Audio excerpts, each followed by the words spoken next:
I'm back. Every time I walk out that door, every time I interact with anybody new, my purpose is to help change. It's time to celebrate life. If you know that you're in charge of your life, it's time to stand up.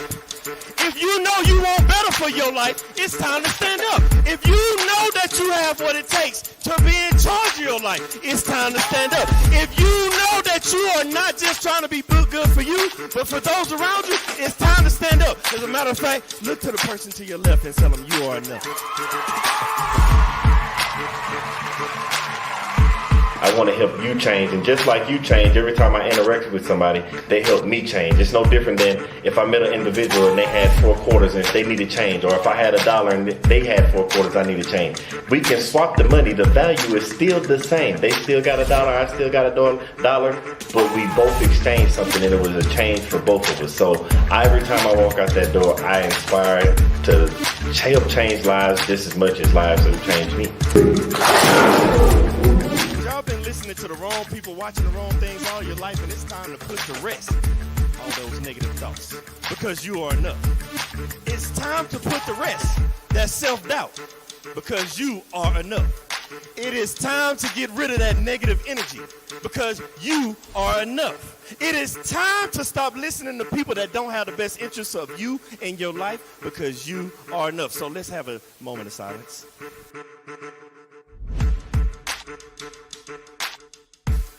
I want everybody to understand that you are the person that's in charge of your life. Everything that you have inside of you to be who you're supposed to be in life. You have a destiny, and that destiny can only be accomplished through you, by you, and only you, with the help of God. When you realize that you are the person you are, because you're not a carbon copy, there's only one you. They try to put you in a box. Society tries to put you in a box, but you can't be in a box. How can you be in a box when there's only one you? But then they tell you, think outside the box. What I'm trying to get you to understand is there is no box.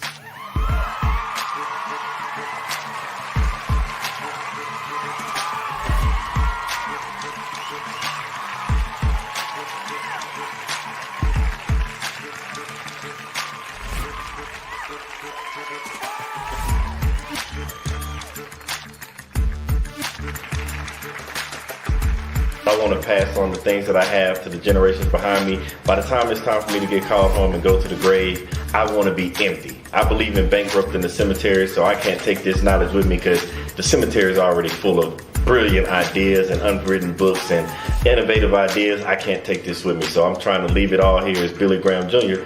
to the next generation so somebody else can carry it on.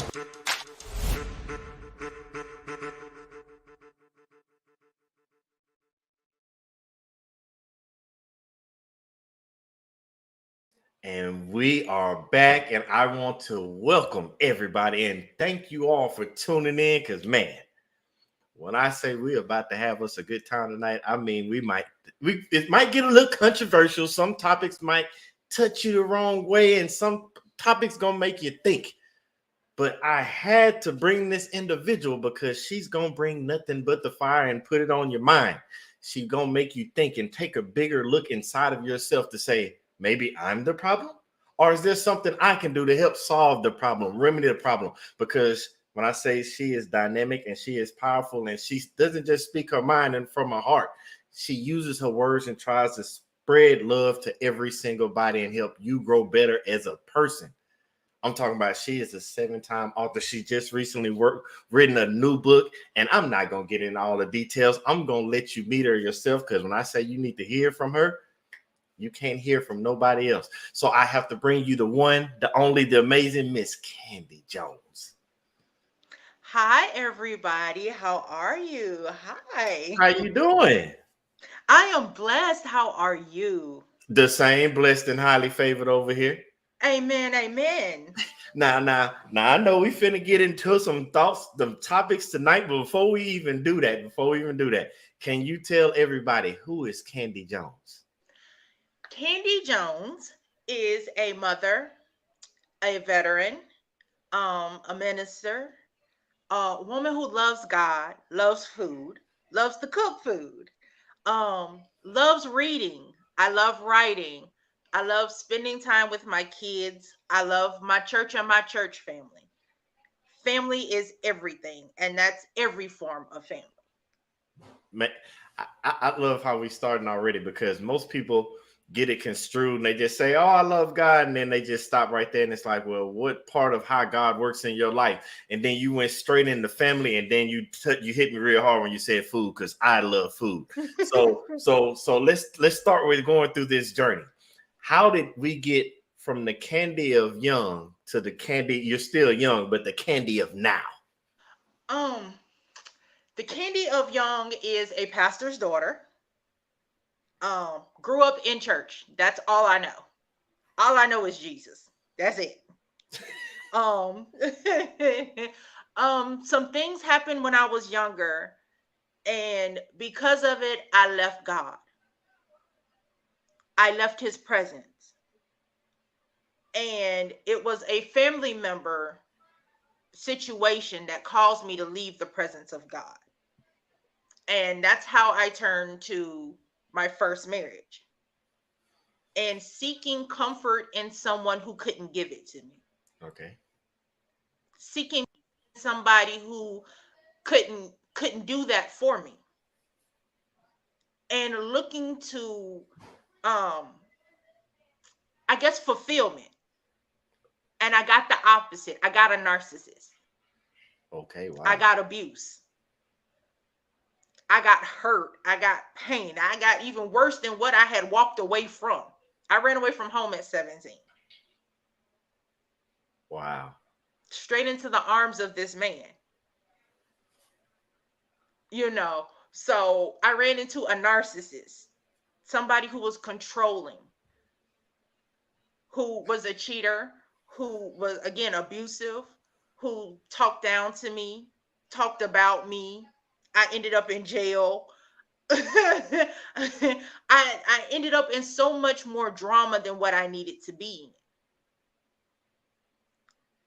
in. Left finally, went into the Navy. Loved Navy life. But being in Navy life, I had to leave behind my son. So that was hard. Turn around, finally get to a place where I can get him back and walk into yet another marriage that was hurt and pain and drama. I lost a child in that process. It took 14 years to recover from that and 14 years to walk away from that marriage. But I stand before you today delivered. I stand before you not crying over people who didn't cry for me. I stand here speaking into myself because others wouldn't speak into me.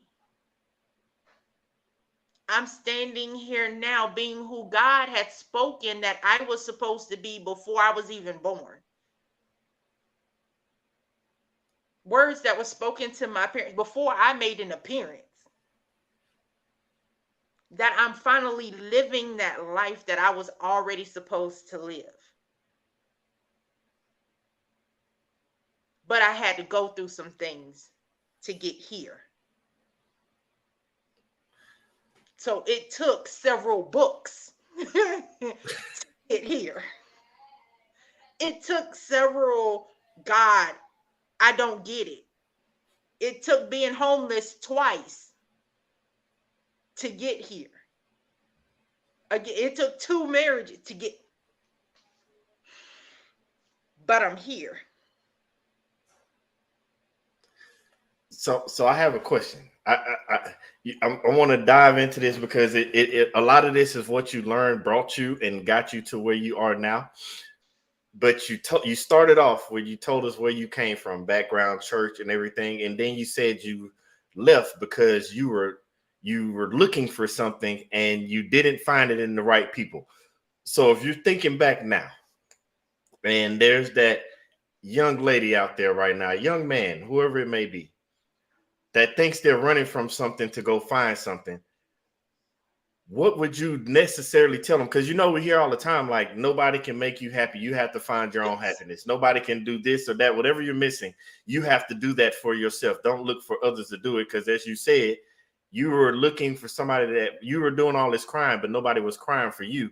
So when you look back, what would that starting point of that message be for somebody that you said you came from the loving family, church background, everything was God, but you left that in search of something? What would you tell that person that's in that same situation right now, whether it be younger, older, middle age, however you want to put it? First, stop looking for happiness, because there's no such thing. You don't think so? Happiness is temporary. To have happiness, you have to keep doing something to get it. Can you But elaborate on that? joy, Can you elaborate on that? okay. Take an addict. Mm-hmm. They constantly want that high. Okay. So they'll do whatever they have to do to get it. Okay. They'll sell themselves. They'll steal. They'll lie. They'll do whatever it takes to get to it. But they're never satisfied. Happiness does not equal satisfaction. But joy is constant. Joy says, I don't care what state I'm in. Paul said, it doesn't matter what state I'm in, I still have joy. Okay. That's something that's everlasting. That's if I have money, I still have joy because I have peace. What if you don't? You'll have peace. Even if you don't have the thing that might bring that joy? But you would if you have joy in the right things. I guess what I'm saying is, I think it depends on the person. I think it's just a word play. It depends on the word a person wants to use, maybe. Two different definitions. I'm an English head. English is my favorite language. Oh, no. So they mean no. two different things.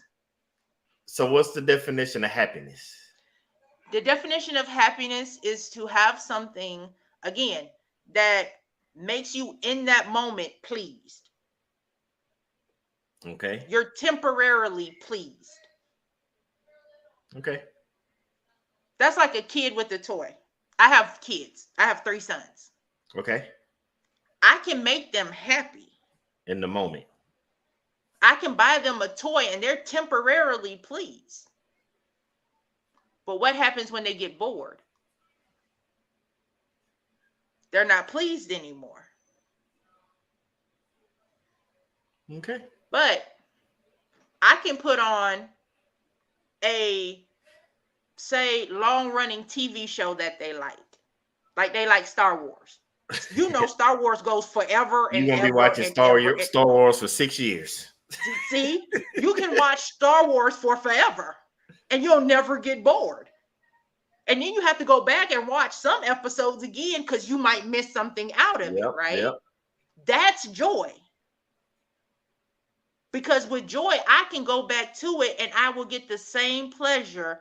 Oh, but it'll last. It stays.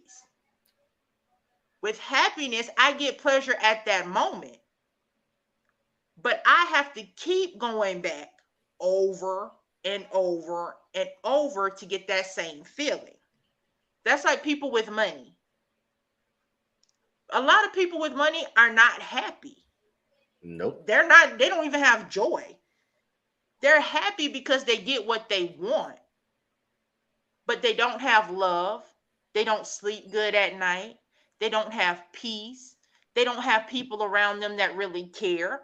They have people around them that want what they have. They never really have joy because joy brings kindness and temperance and love. Happiness ain't in the Bible. But joy is. So, okay, then let's rephrase that then. So somebody that's out there in search of something within inside of themselves, if it's not happiness, because we hear people all the time talk about happiness. Yeah. So say you found somebody, because I've heard people also say that when they found their happiness, they're living a better life. Don't know what that they don't go into detail. Yeah. But they're, And that's the thing. They don't ever go into detail about it. What does that really even mean when you find happiness? I have joy in being a mom because it's Okay. constant. That I'm always going to be a mom. I'm always going to have my babies. I have purpose in that. And happiness is hard to find purpose because you're always looking for your purpose. In joy, you found your purpose. You found, like for you, I've watched a number of your shows. You have joy in doing this. This is something you really love to do. You have your purpose. But I've seen people who do things like this and it falls off because they're only happy doing it temporarily. Okay. It's not to do it to the point of where they really help people. They Yes. just do it because it's notoriety and it looks good and it's the fad for the moment. Exactly. Yep. I've seen that.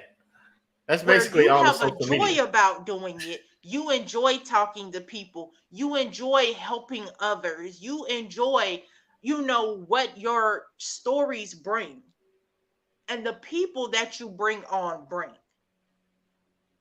Because I think what it is for me is it's allowing others to see into the lives of others, Mm-hmm. so that way people don't understand that you're not alone.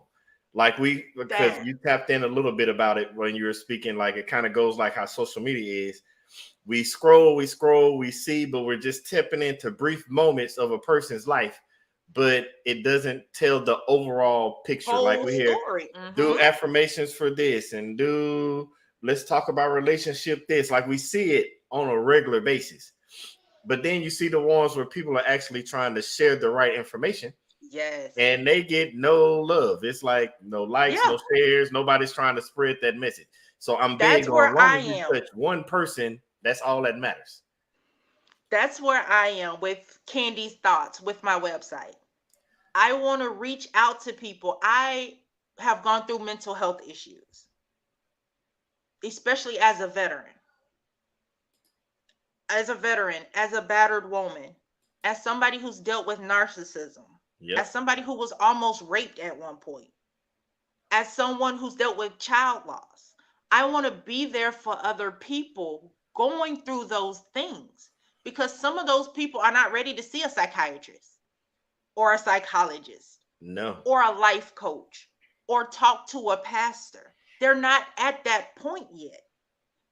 But I'm about showing that love and saying, I relate. Here's the reality of this. It's dirty, it's ugly, it's grimy, but it's real. This is the reality of when you lose a child, you lose a piece of yourself. This is the reality of a woman or a man who's been abused. They don't feel like they matter anymore. Here's the reality of a veteran, this person who you thank every day for fighting for your country. They appreciate your thanks, but what they really want you to do is help them. Yep. They really want a hug. They really want you to say, I care about you. What can I do to help you? They want you to say, I will go to bat for you against the government and tell the government, hey, these people need health care. Yep. These women who lose a child and these men, I actually had fathers reach out to me about losing a child and say, we feel seen now in a place that we didn't. They always talk about a mother losing a child, but understand that father feels it too. They need just as much mental health care as the mother does. Yeah. Yep. because they expect the father to help the mother get through it. Well, that was his seed also. He suffered just like she did. These are the people that are so over suicide levels for our veterans and our battered women and our women who lose a child, even our men who lose a child. The suicide rates for being raped or almost raped, those levels are so high.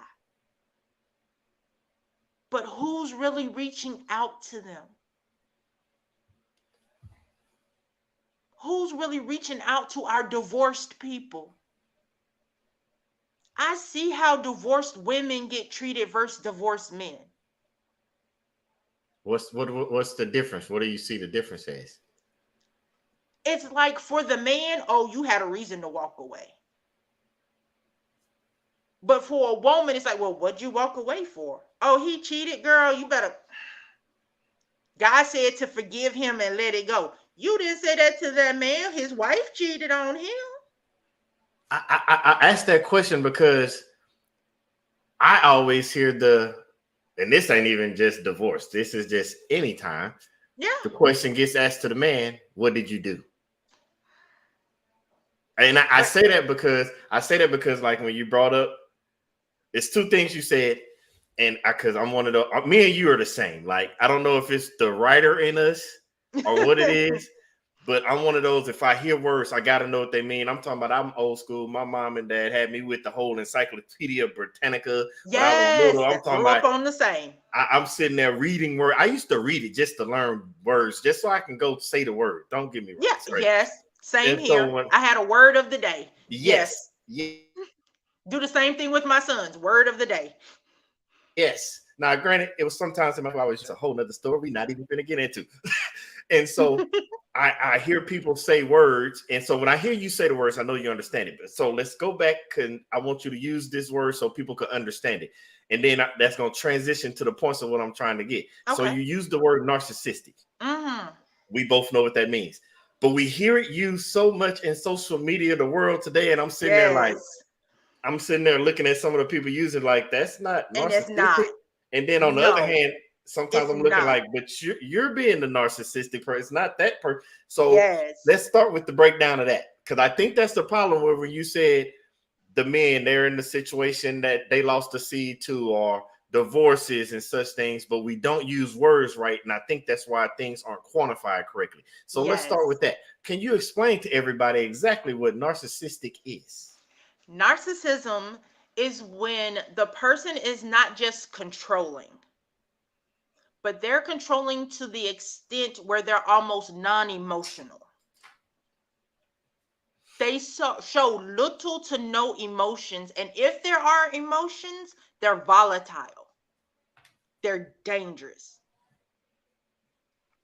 Example, my ex-husband.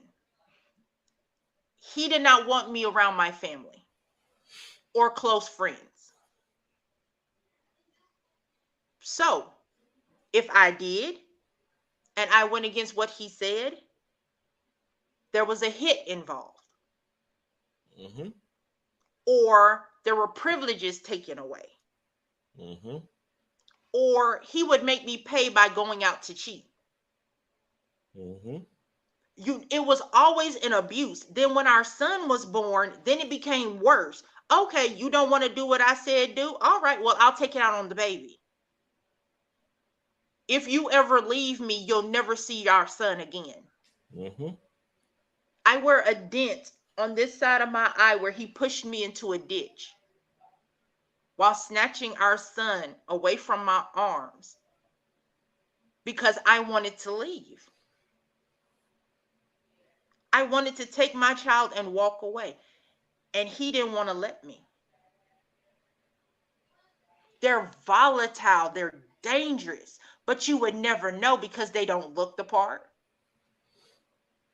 They don't act the part. They don't sound the part. Till you actually, my dad describes it like a spider. Okay. They're spiders. And they weave this beautiful web.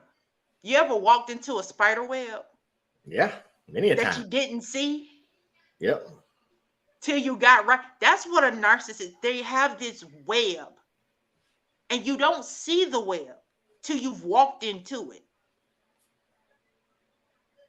Now you're stuck in it. And it's hard. So hard to get out. People will sit back and tell you in a heartbeat, oh, I would have did this. No, you wouldn't have. No. I promise you, you wouldn't have. Oh, it's your fault that blah, blah, blah happened. Maybe it is my fault that it happened, that I was so weak at that moment, that I was so wrong for wanting to be loved, that I was so wrong for wanting to leave one relationship thinking that somebody was going to love me. I have mama trauma. Let me put it like that. So it started already there. And my trauma just kept having a different name. I had one narcissist in my life from 11, 12 years old. All I did as growing up and becoming I allowed the narcissist to have a different name. The narcissist went from a female to a male, and they just had a different name. And they had different forms, I'll say forms of narcissism. Yes, I was waiting because that's what I was going to get to, because I didn't want anybody to overlook what you were saying, because there are many forms of narcissism. There are. Because of the simple fact, I want everybody to think about the root of the narcissistic. Like, you gave the which everything you said was correct, but the narcissistic way the mind is set up, it's all about me. Yes. It's me. It's what I want, what I need. And it can come off in different ways. It can come off, as you just said, in that physical abuse. I've seen some situations, men and women, where it was the mental abuse, the psychological games, where I've seen, like, you don't give me, if I'm not getting my way, I'm not giving you this, or I'm not doing this. So you end up doing that because you're seeking and that wanting that love and that feeling of that person that you're with. Because it's sort of like how you said with happiness. When I see people going out there trying to find love in the wrong places, like, you're looking for that feeling when you don't already have that inside of yourself. So when I hear people online, like, they say, it's all about me, it's all about me. And I'm like, okay, so a couple of videos back, you were talking about a narcissistic person, but now it's me, me, me, me. And I'm not saying that you're not supposed to have self-care. I call it narcissistic tendencies. Yes. And I think and don't get me wrong, I think at the core of it, we all have a little bit of it inside of us. Yes, I agree. It's about how you put it out to the world, like how you use it. Like, yes, I take my moments for self-care. I take my moments, I need to relax, rest, whatever that may be. Yes. But once you start using those behaviors to manipulate others for your beneficial gain, that's when you're starting to cross over into that negative side of things. And that's why I said that, because I wanted you to break that down, because when you started going into relationships, like when you said the man with lost the seed, or why does certain men not speak up, or when you said the veteran issues, like it levels and varies across just different situations, depending on what the context is. Yes. And it does. And based on your life, because you kind of hit it to it, because of the things you're going through and went through, it led you to find an outlet. And you hinted it a little bit, but you said one of those outlets was, I had to write it down. And that writing down led you to writing multiple books. Yes.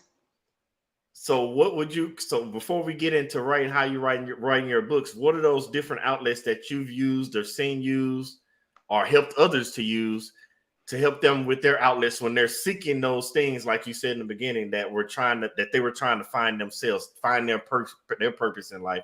What were those things that you would suggest or you use to utilize? My first outlet was writing. I've been writing since I was a kid. My first poem was at 8.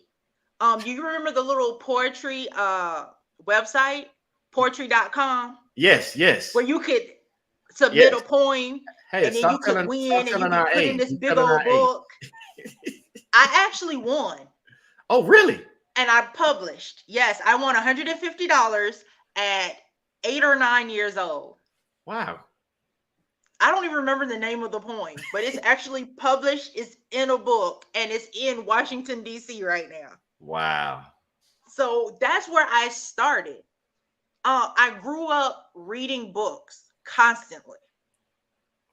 So those stories became a part of me. So I always wanted to write them. I have a vivid imagination. So if you say something to me, I see it in my head automatic. So I took that and I put it on paper. This is what I see. This is what I feel. I wrote one called The Architect. What is it? It's The Architect and the Author. Architect, okay. And it's as he writes my story, I think of my architect at the same time. And how my author is the person that she was supposed to be with physically, but mentally she was thinking about somebody else. Oh, wow. The architect, the one who made her who she is, because that was her first love. Wow. Okay. So the one who built her while another was writing her story. And it's crazy, it's deep. Like I might publish it one day, but that was what it was for me. Reading for me, seeing what other people think, seeing where their mindsets are. Food has always been an expression. It is another art for me. When I tell you, I always cook with my feelings. Okay. If I'm sad, you know I'm sad by the certain meal that I cook. Explain that. Like, You give me can an tell example. when I'm happy or I have joy because I cook a certain meal for that. When I'm in love, honey, you getting steak or ribs.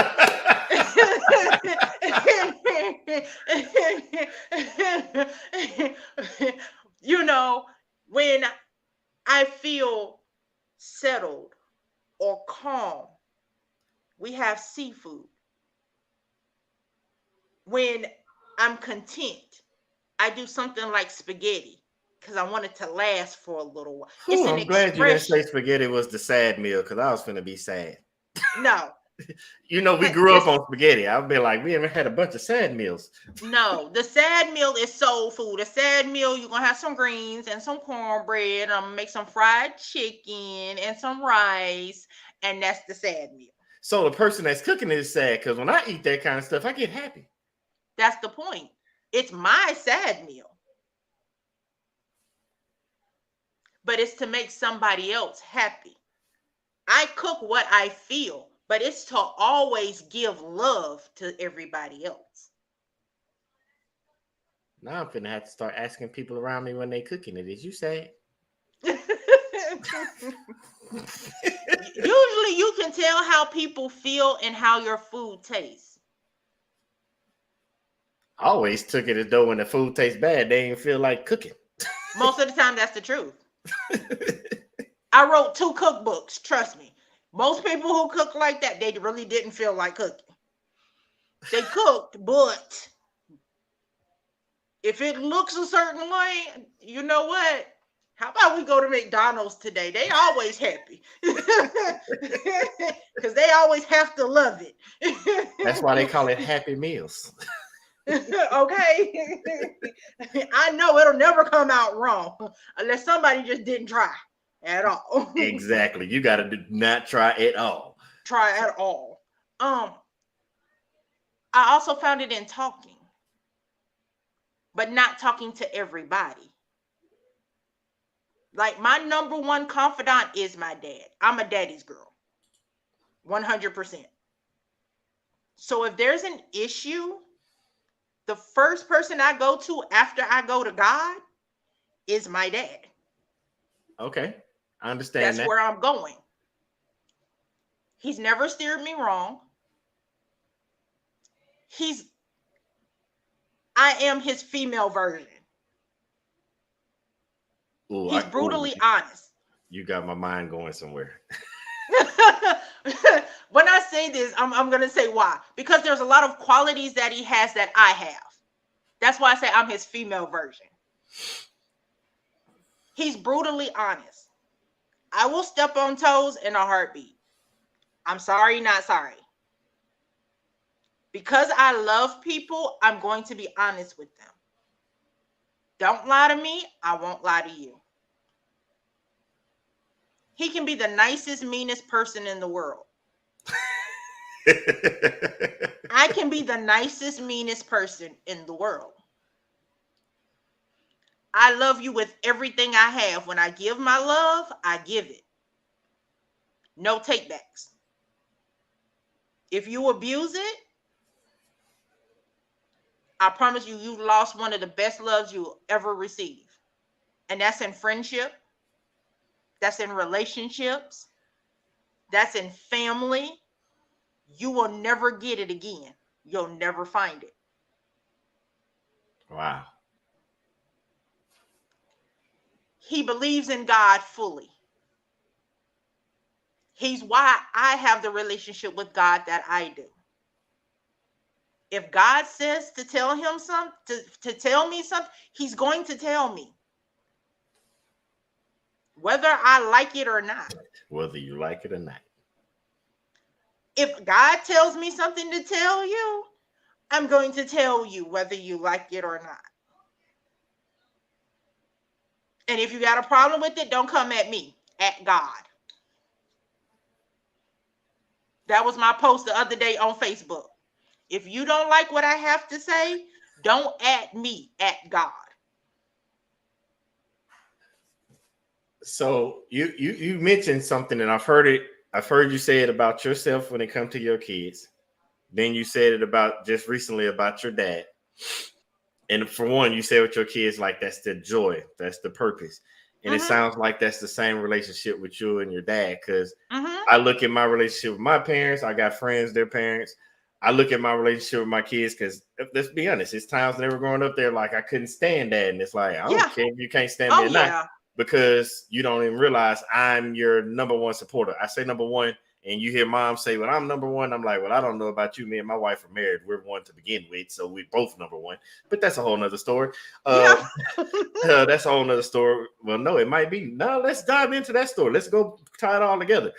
So that's that unconditional. Like my kids don't have to do anything. I don't expect nothing from them. I love them because I love them. I want them to have the best, not even the best. I want them to be better than me because I got 3 boys. That's why I said that. Yes. How many boys? So, 3. I have 3 boys. Well, technically 4. One's in heaven. So I have 3 living, 1 in heaven. So I knew that because of your posts. Sorry to hear that. Wow. That's that again, that unconditional, because most people, I don't want to say talk over it or talk around it. They do. They avoid it. If that makes sense. Yeah, they do. It's hard to talk about for some, because the healing is not there. Why do you think that is? For me, personally, it took me 14 years to heal from that. There's what no I time went limit through on in it. the military that led up to what happened with my son, I held a lot of anger. I was angry at God. I was angry at my now very soon to be ex-husband. I was angry at his family. I was angry at my family. I was angry at myself because I thought it was my fault. So for most people, when they lose a child, it's a hole that's there. That never gets filled. I get it. It never, and you don't ever, and that's the problem too. because they try to fill it. You can't. I You don't see don't how. fill that hole. You just let it heal. Like when you have a surgery, they let it heal from the inside out. Yep. Well, sometimes the outside can be healed, but unless you've healed the inside of it, it's always going to hurt. So you don't ever want to deal with it. Until you face it and you deal with it. I was just teaching children's church on Sunday, Okay. and our lesson was on fear. Hurt, pain, fear, loss, unless you face these things, you will never heal from them. As long as you continue to pick at it, you ever seen a little kid pick at a scab Yep. constantly? It never heals. If you don't let it heal, it will always, always, always be that sore spot for you. On November 26th of last year, God healed my heart. Wow. Because I said, God, I'm tired of blaming myself. I'm tired of being angry at other people who don't even care that I'm angry with them. That's normally how it works. I'm tired of dealing with this person who's blaming me for something that's partially his fault too. Wow. I'm telling you, I got to get the book to see why it's partially his fault. Hold on. Which book you talking about? My Forever Angel. So let's go into that. You say I'm doing the plug. that's the new book. So That's the new book. So because I know people have to read it, but give us a little bit of, I don't know, background insight. What should we be expecting from this new book? First off, expect to need tissue. Okay. I've gotten already a review on it, and she even said bring tissue. It was a lot of tissue going into writing this book, because this book is not just the story of my son, but it's the raw story of my choices. Okay. It's the raw story of my decisions and having to live with them. It's the story of how this country treats its own. Oh, yeah. You know, not just as far as color goes, Oh, I but get it. as somebody who's serving this country. You know, how the medical system works. This is a story of life that you don't hear, that most people won't tell you Yep. because it's too painful or they're afraid of the repercussions. Come for me, please, by all means. I don't even care. There's no fear here. So hold on, because you said that. You said how as a whole. What are those things that you see that you witness that are not just hurting us as a whole? How do I put it? Without trying to tell the book, just whether it be, say it again. Marriage. Okay. That's one of the things in the story. How things affect marriage. We really don't discuss out loud. You see out loud on social media, oh, they're holding hands and you know they love each other so much. And she can't stand him. He gets on her last nerve, and I don't mean in a good way. They sleep in separate beds when they in the house, but when they take a video for the social media, they're laying on the same bed together. Yep. That's well made up. It's the aesthetic. Why do No, you think here's the that is? nitty gritty of a relationship where people are not faithful. Okay, talking about cheating, right? Okay. Where the other person is not faithful, where they bring things into the relationship that shouldn't be there. They're bringing people and spirits Yep. that shouldn't be there. Dealing with a child who has to go through that. They have to watch their little brother suffer. And explaining to a 6-year-old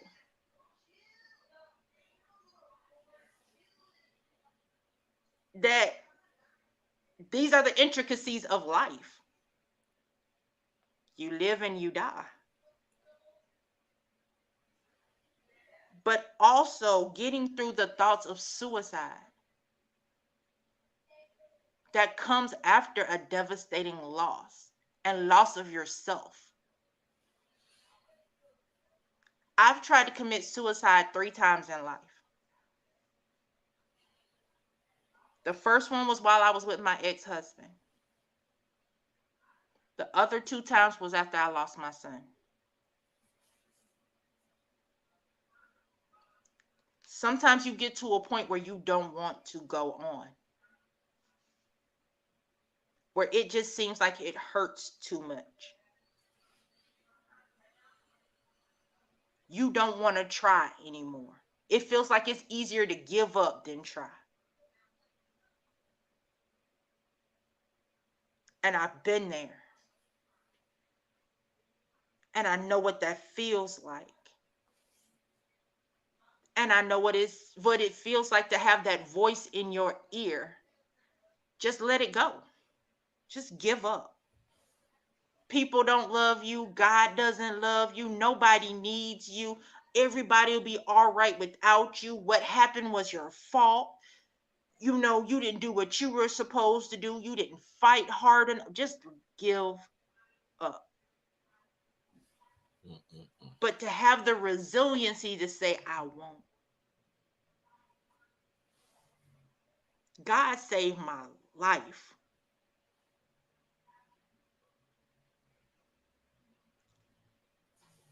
This book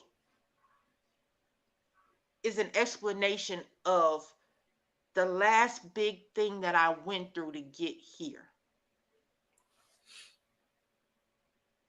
That took 14 years of culmination. It took 14 years to write this book. And I wrote it in 2 months. But I had to separate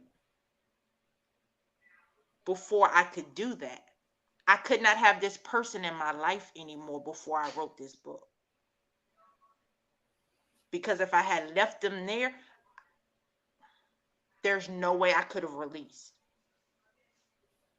There's no way I could have let go. Because I would have still been taking the blame. This book is an eye-opener and a conversation starter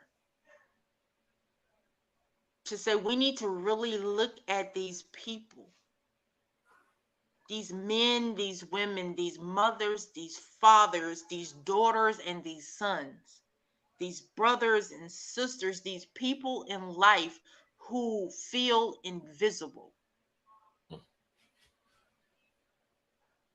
There are so many people who feel unseen. But I'm here. I see you. You're visible to me. Every time I walk past somebody and their spirit cries out to me, I want to hug them so bad. Because I know what that feels like to be in a room full of people and nobody sees you. Everybody's laughing and talking and you hurt so bad.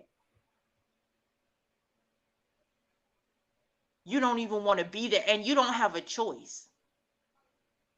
You have to be there because that's your job. to have your job tell you get over it. Yeah. You have to go on. You don't even have time to grieve completely. Get over it. You got a job to do. To not be able to be near the people that you need and not have the people there who understand. Because when this happened, they didn't have the social media groups that they have now. No.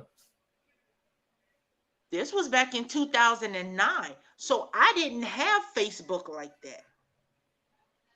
I didn't have Instagram. I didn't have Twitter. We were still coming out of the age of MySpace. Yeah, I was just getting built. You're right. So we didn't have that. The government solution was, oh yeah, go to group therapy. Why do I want to be around other people? I don't want to be around other people right now. I don't even want to be around y'all. I gag every day I'm around you. Like, ugh.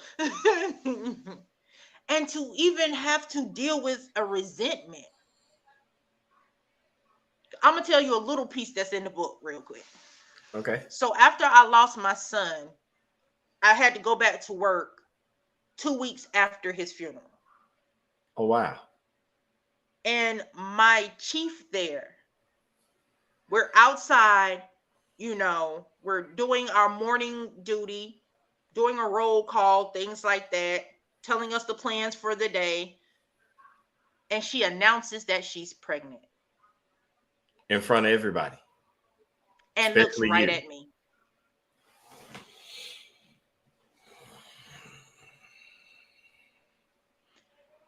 And everything inside of me wanted to just jump on her and let out everything out. You know what I'm going through, and you do that? Almost vindictively. I know you don't control the fact that you're pregnant, but to say it, you could have excused me or something. But then you want me to open up to you? You're mad that I'm at work, mad that I'm out here smoking 15 cigarettes to get through the day?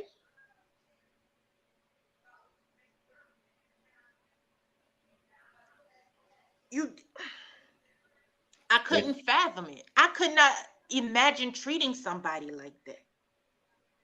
Those moments, I felt invisible. If I felt invisible, and how many more people are invisible? How many more people are God trying to show to us? How many times has the Holy Spirit said, go speak to that person, and we don't do it?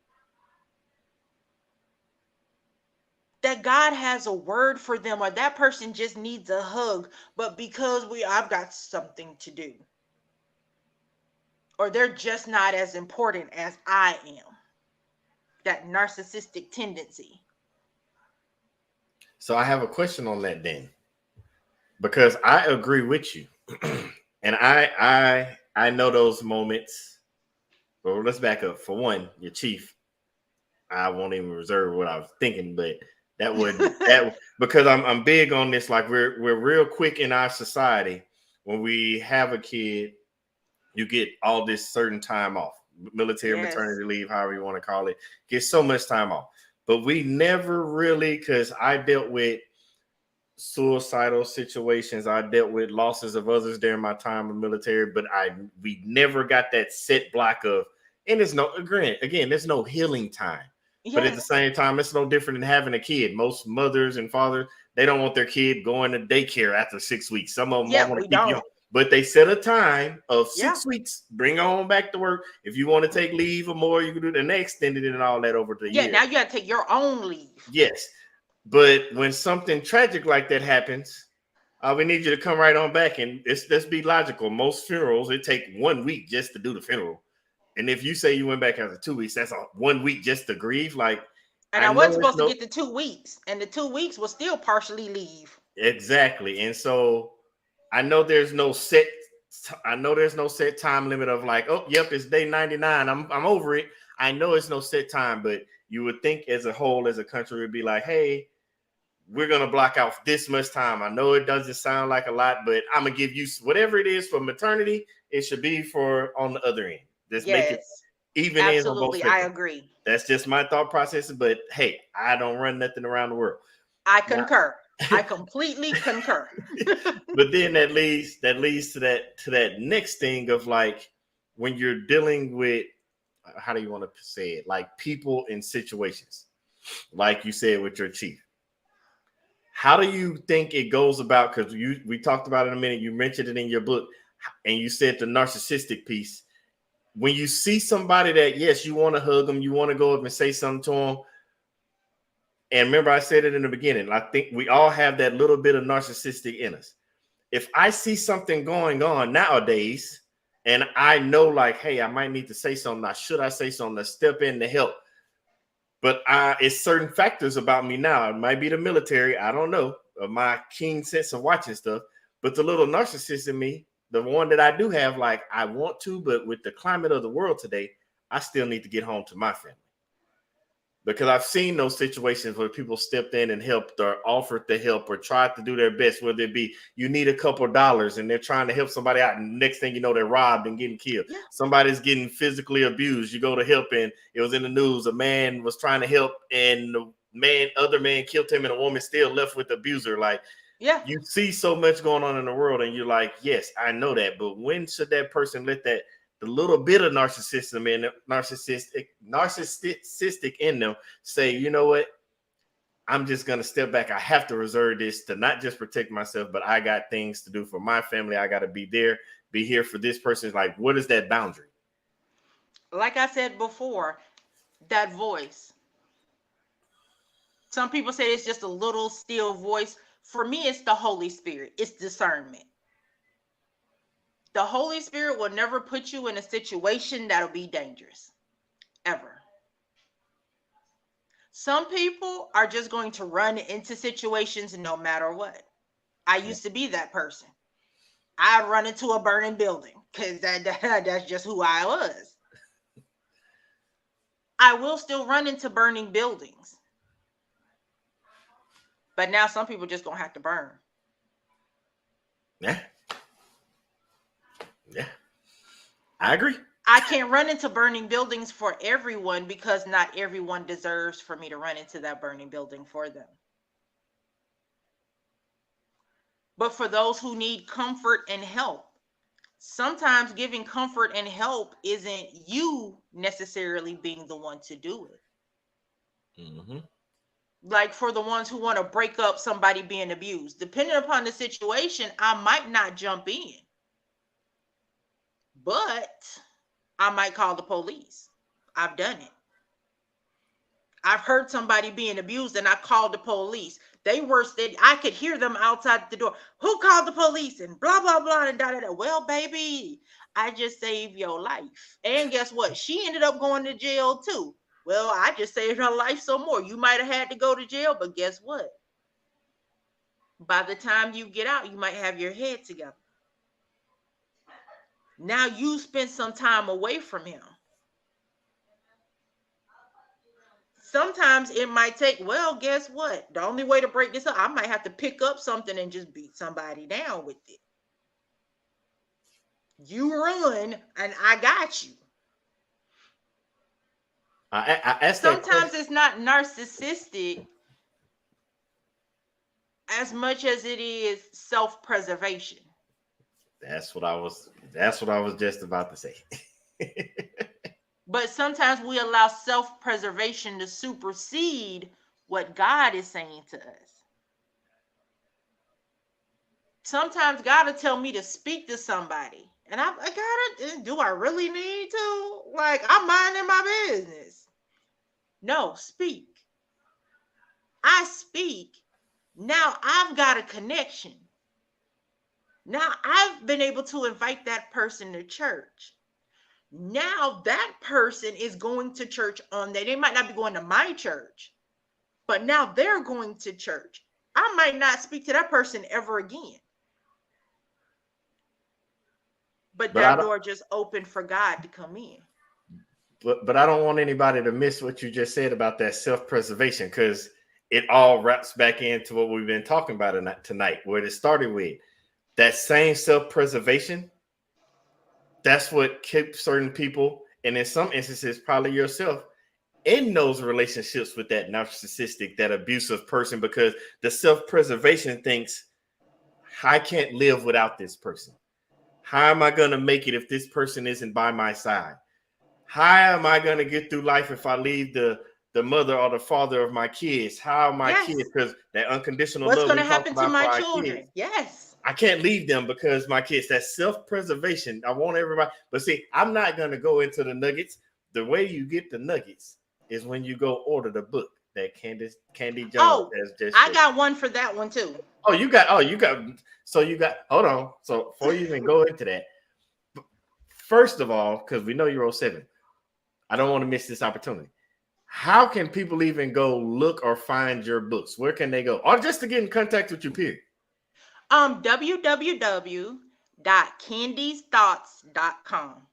That's www.candysthoughts.com. My email is up there. My number is up there. You can get in contact with me at any time. So I'm always available. Disabled vet has its perks. So I'm always available for anything, anytime. I'm always available to be there. That was one request I had of God when I got out the military, was that I wanted to be available at all times, especially for my children. The way it happened wasn't the way I expected it to be answered, but I got what I asked for. So, look, my God shall supply all my needs. That was a need. He supplied it. We don't always get things the way we want them to be. Sometimes God gives it to us in another way that's for his glory. Yep. Not ours. And I think we forget that sometimes, that it's not for our glory, but it's for his.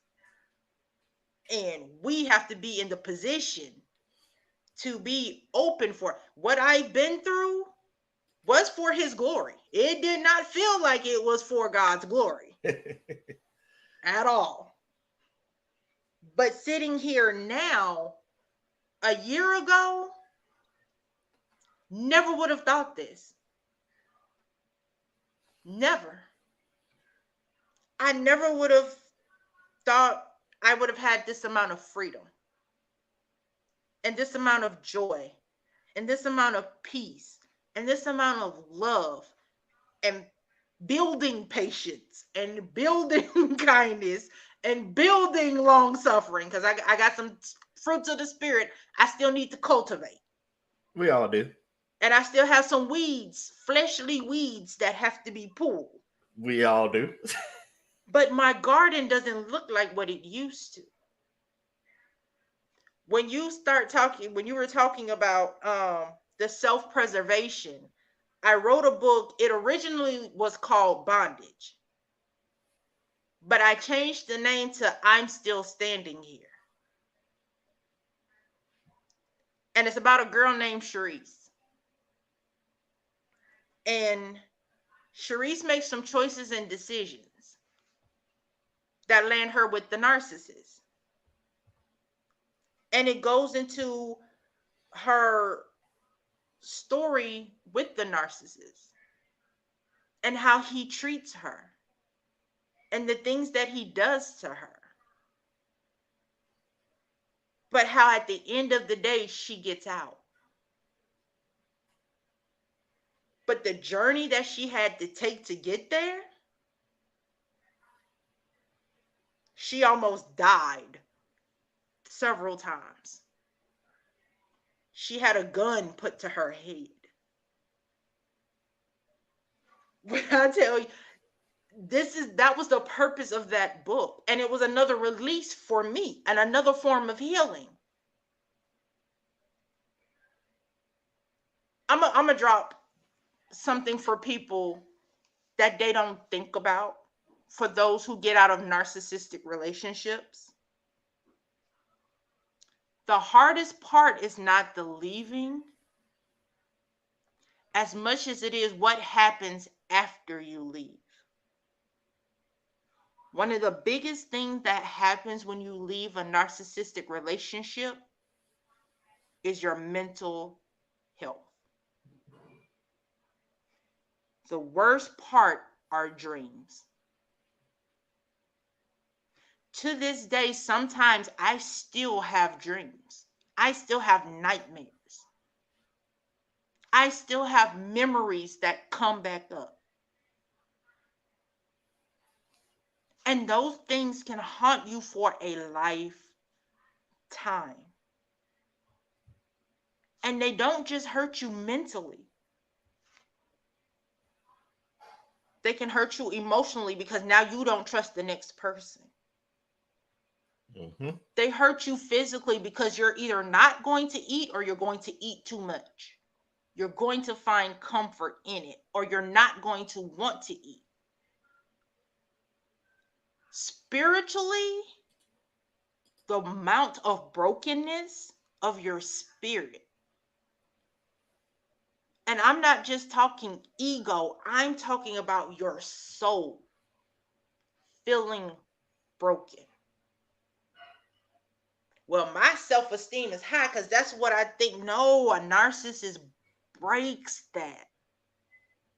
That's the first thing they go after is your self-esteem. Because that's how they control you. I had my ex-husband. He was in prison at the time. Yes, the dude went to prison. Send me a message.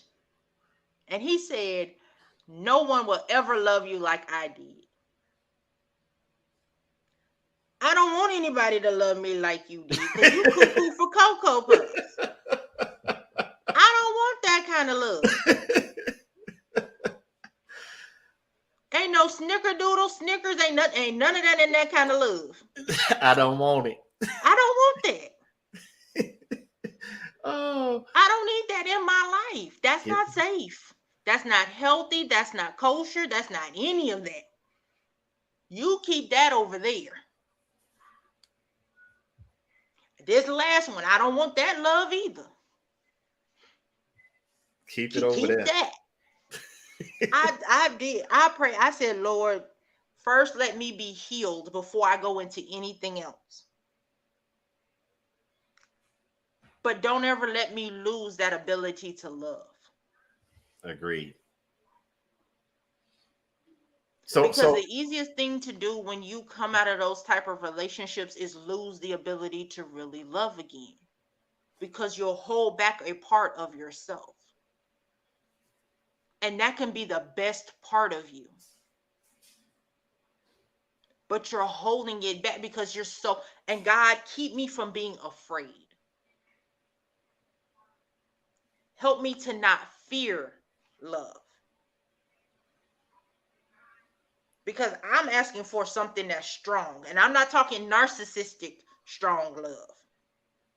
I'm talking about a love that's so strong and so fierce that all I can do is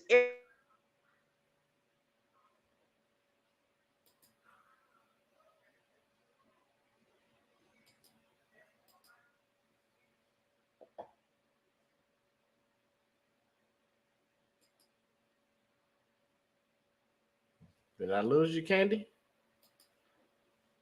She was just kidding. Okay, I got you. I'm back. I'm sorry. You're back.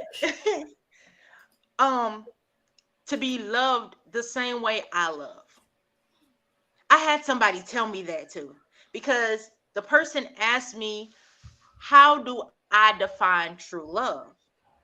So I gave my definition, which is to be able to love that person more than you do yourself. Okay. To be willing to come to an agreement, to give of yourself equally, to be on the same level with each other. And I gave some other definitions, trying to be roundabout because It's a general conversation. Yep. So I asked the person, well, what is true love to you? They said the way that God loves us is a way a man should love a woman. I told them whoever loves you, they're going to be love. Because that's the love I'm waiting for. That's what I want a man to tell me, that I'm going to love you like God loves me. I don't know what that feels like. A lot of people don't know what that feels like. To be truly, I saw a lady yesterday in PetSmart, and she was so excited to tell me too. Her and her husband have been married for 40 years. Oh, wow. That's a blessing. And she told me how they met. And I'm seeing the smile on her face. And I said, God, I want love. I want that love. Where it's not, I'm putting up a facade on what the relationship is. Because I hid that. I hid for the longest time how bad my relationship was. Both of them. All of them. Honestly. I hid how bad all of my relationships were. I put on a facade. I had imposter syndrome. If you looked at me and you hurt, yes, everything is good, but I hurt inside. I felt like less. I felt like nothing. I felt like I wasn't a good mom. I felt like I wasn't a good wife. I felt like I just wasn't good enough. But when I came out of this, I realized I've been more than good enough. It's just their definition of love wasn't the same as what my definition of love is. They were telling me they loved me, but the way that they loved me is not the right way to love somebody. Because they didn't know how to love. I think so that's for them, love is control. I think that's a lot of people's problems. For them, love means you have to do what I said, do my way or the highway. For them, love is I do what I want to do, how I do it, and you're going to stay right here and be okay with that. For them, love was I'll bring whatever I want to home. Read the book, both of them.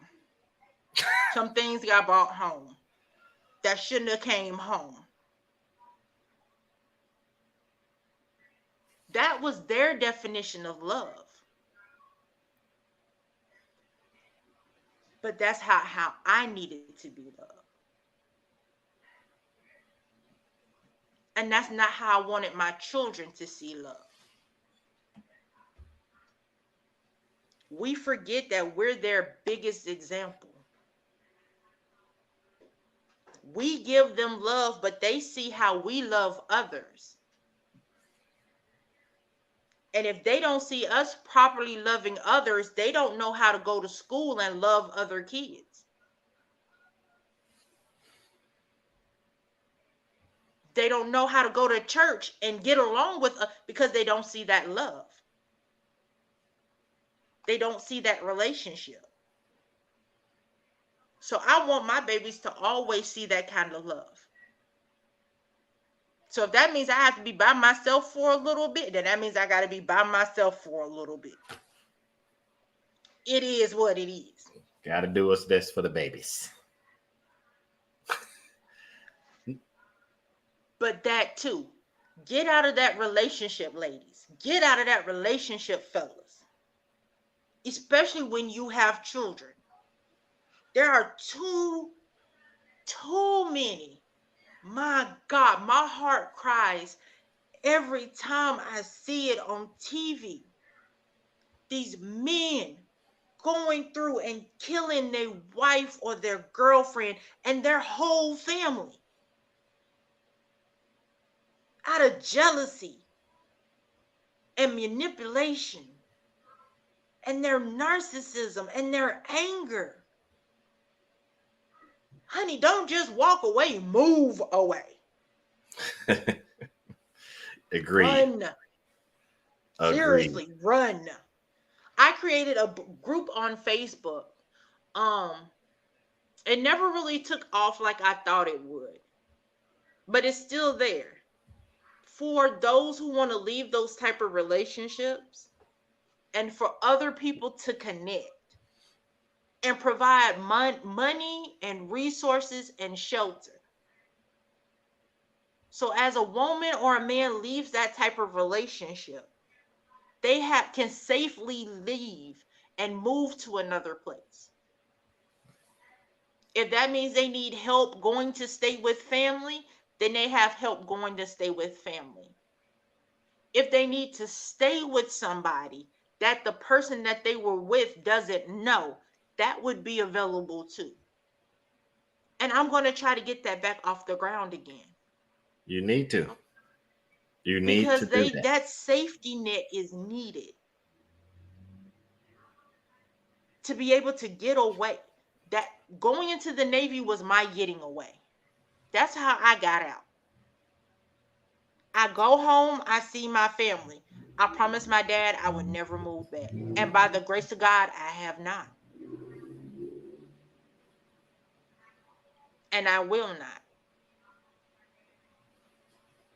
If you have the chance to run, and these churches, please provide the same thing. Provide that. If you have young men and young women coming to your church, I don't care what their lifestyle choice, that none of that matters. Their safety is imperative. Help them. Help them get into a shelter. Help them have somewhere to stay. Help them get back to their family. Create a circle that does that. Because I'm going to tell you, from the little bitty town that I'm from, everybody knew what was happening. But I didn't see the people who went off or snapped off or said, hey, you know you're wrong for what you're doing, but you want to run back and tell me. Or then don't run back and tell me at all. I find out some other way. Or I overhear somebody else talking. So for not just you, but for somebody, let's say the beginning when it first started, and somebody now that might have been going through it for years outside of the books.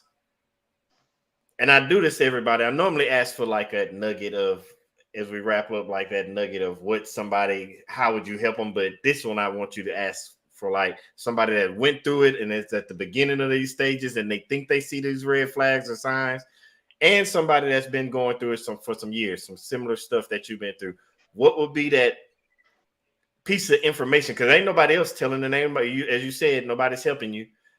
What would be that information or that nugget you would give them to help them not just see their way through or look to God or whatever that information may be, to help them get on the other side of that so they can start the healing process? My biggest thing would be figure out who you are. Because until you're ready to heal, or even better, let me say it like this. You'll never get to healing if you don't know who you are. Okay. You can see all the red flags in the, but unless you're ready, the only person who can help you is you. You have to want this. I can be here for you every day. I can put up a policy that will say, I'm here for you. I've got your back. When I walked away, I had to be ready. I had to be ready. When I saw the red flags, I had to be ready to say, I can't do this anymore. So until you're ready,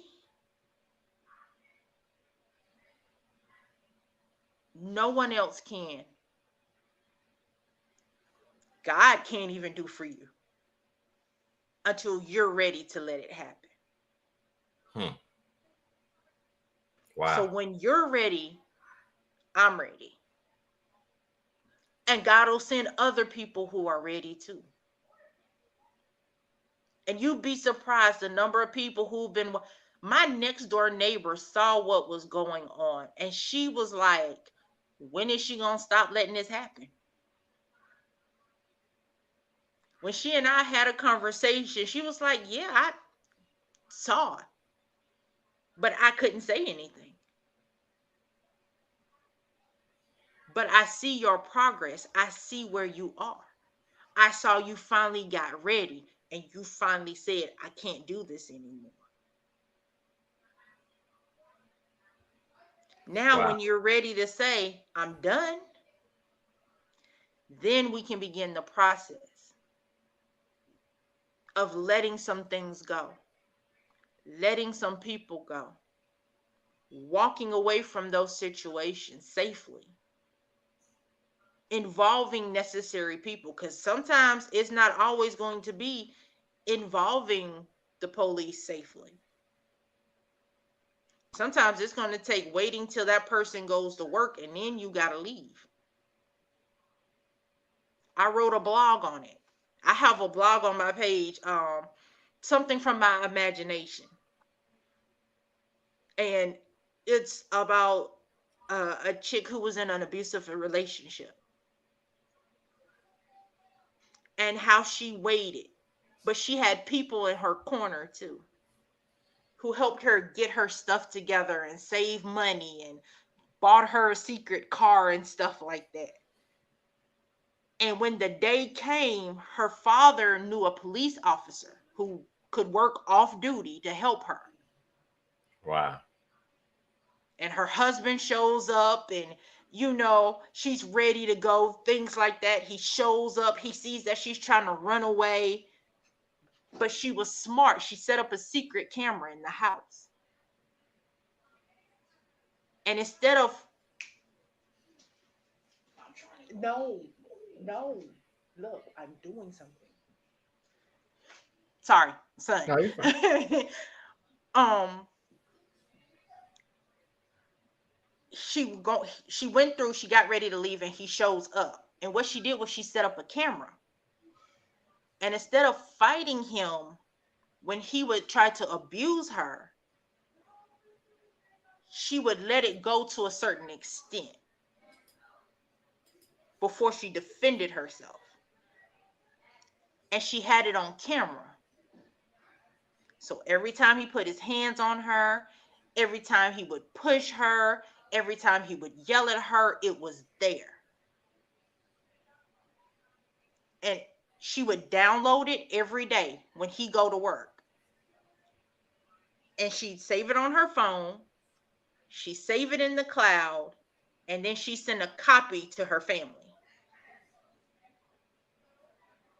So when she finally got ready to leave, and he found her at her dad's house trying to get in the car and drive off, he tried to attack her.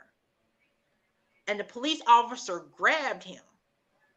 And get your hands off me. I know everybody in the city and blah, blah, blah. And he pulled out the disc. And he said, you're going to prison for the rest of your life. And he arrests him. And she drives off. And as she's looking in the rearview mirror, she realizes that she might never see these people again. because she has to start over for her own safety. Because like I just said, he knew everybody in the city. So there is no way she would have been able to come back safely. Gotta do what you gotta do. But you have to do what you, sometimes that means leaving behind the people that you love and care about. I told a young lady this earlier today, take a step out on faith. One little step can save your life. Literally. If what's going on in the world today doesn't tell you that, I don't know what else will. One little step can be your road to healing. My slogan for my website is Journey to Healing, from storm to calm. So one little step. One little step. So I can't even touch that because you basically summed up everything that we talked about tonight right then by just saying you have to be ready and just taking that one little step. Man, I couldn't have said it any better. That was amazing. Oh, I don't want anybody to think I forgot. I will be putting all of Candy's information in the description box. But man, I must say, Candy, like, I'm going to have to bring you back on, especially when it's time to write that next book, because I'm not done asking questions and picking your brain. But I know for the sake of time, I know your family. Tell them we appreciate you for letting you even sneak away for this long to talk to us. On behalf of everybody, I got to say thank you. Thank you. You gave us some knowledge, gave us some talking points, some thinking points, some moving forward steps. And we really appreciate that. So on behalf of everybody, I got to say thank you. Because it's not me, it's God. And we love that God is using you. It's none of me. It's all him. We love that he is using you. Now don't go nowhere just right yet. I want to talk to you right after the show. But again, I want to say thank you because God is using you. Thank you for having me. Thank you for giving me this opportunity. Oh, and we will definitely be bringing you back. But until the next time, Candy, we will see you on the other side.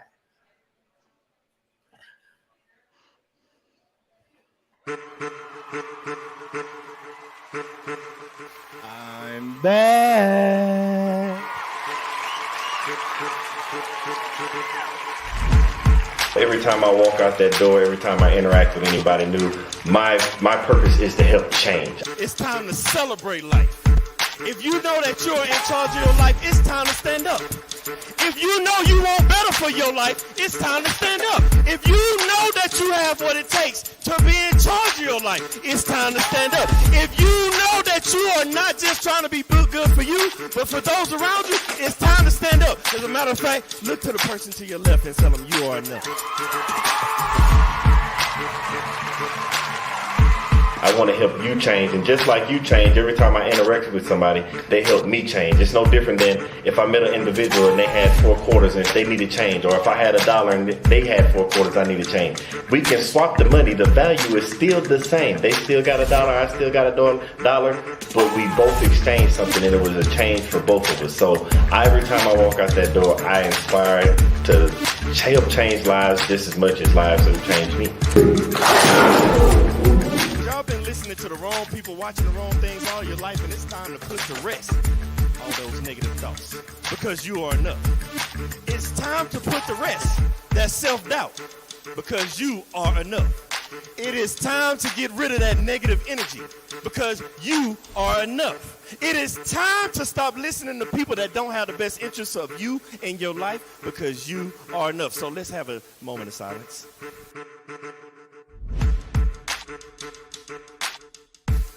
I want everybody to understand that you are the person that's in charge of your life. Everything that you have inside of you to be who you're supposed to be in life. You have a destiny, and that destiny can only be accomplished through you, by you, and only you, with the help of God.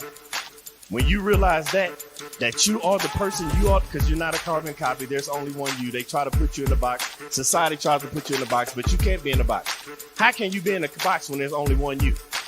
But then they tell you, think outside the box. What I'm trying to get you to understand is there is no box.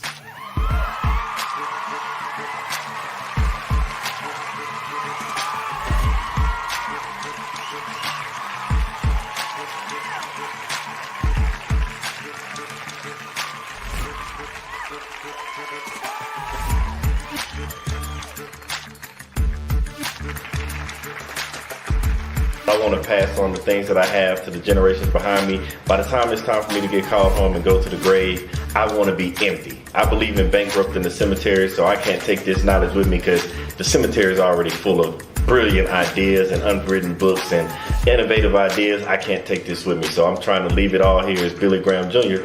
to the next generation so somebody else can carry it on.